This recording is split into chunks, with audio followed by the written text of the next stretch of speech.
What is going on, guys? Danny AR10 here with my full review of the iPad mini. As most of you guys know, I went ahead and picked up an iPad mini 16 gig Wi-Fi, obviously in white, and I've been using it for a few days, and I thought I'd give you guys my impressions of the device.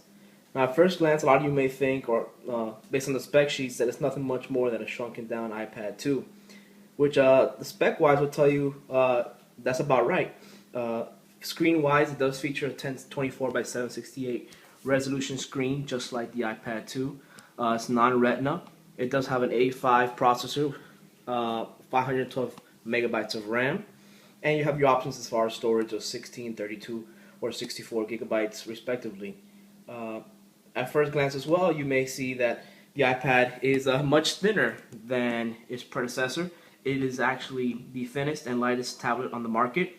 It's 7.9-inch screen, so it's much closer to an 8-inch than a 7-inch comparison as far as the Nexus 7 and Kindle Fire HD.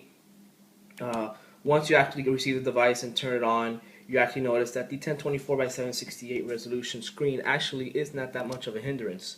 You start to really see that because of the shrunken down screen size, all the pixels are actually more compressed into a smaller screen, therefore giving you a higher pixels per square inch than the actual iPad 2, aside from the fact that they do have the same resolution. My experience with the iPad mini is this. Upon first hearing about the original iPad, my first thought was it's probably nothing much more than just a blown up iPod Touch or iPhone. Once I received the actual iPad itself, and you actually hold the device and you start using it, you start realizing that it is just much more than that, which is my original impression now with the iPad mini.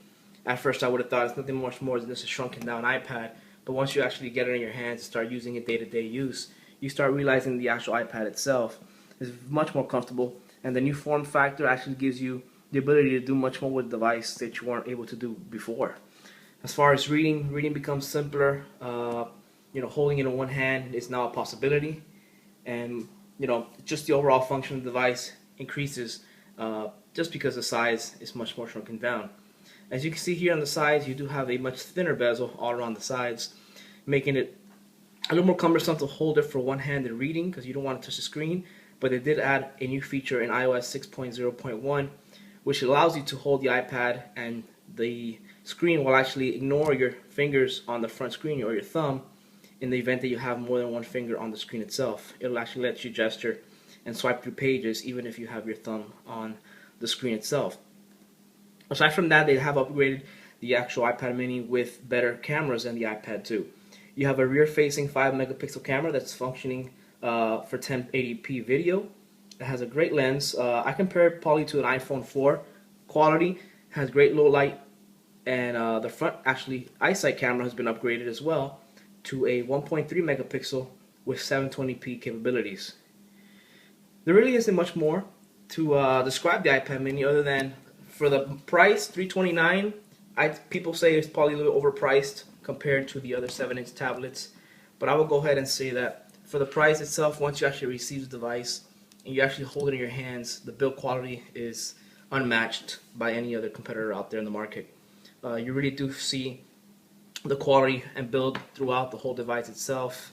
They have added small little minimalistic changes to it as far as the lightning connector. You do have dual speakers that are actually stereo, not mono speakers. Small little things like now they have separated the volume rockers with independent aluminum switches.